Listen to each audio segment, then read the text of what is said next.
बड़ खबर आसुची भारत फेरी टिकटॉक ये ब्रेकिंग न्यूज सामना को आसुची भारत में अनब्लॉक है टिकटॉक वेबसाइट जहां को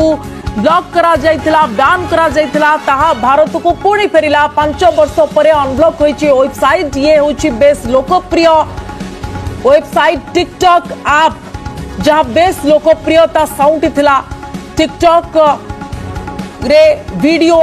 शॉर्ट्स रील समस्ते करुथिले एवं ता द्वारा अनेक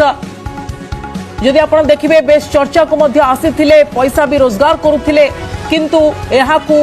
बैन करा जाइथिला एवं 5 वर्ष परे एहाकू अनब्लॉक करा जाइछि पुणी थरे भारत को टिकटॉक फेरिछि ये बड़ खबर ब्रेकिंग न्यूज सामना को आसुछि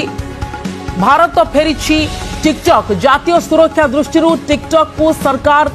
बैन करथिले ता सहित आहुरी किछि सोशल मीडिया आप मध्य बैन होइथिला किंतु 5 वर्ष परे एबे अनब्लॉक होइछि वेबसाइट ये बड़ खबर ब्रेकिंग न्यूज सामना को आसीछि जो माने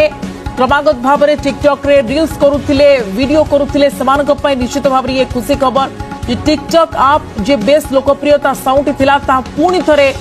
फेरुछि भारत रे अनब्लॉक होइछि टिकटॉक वेबसाइट एवं 5 वर्ष परे एहाकू अनब्लॉक करा जाइछि टिकटॉक अनेकों को राताराती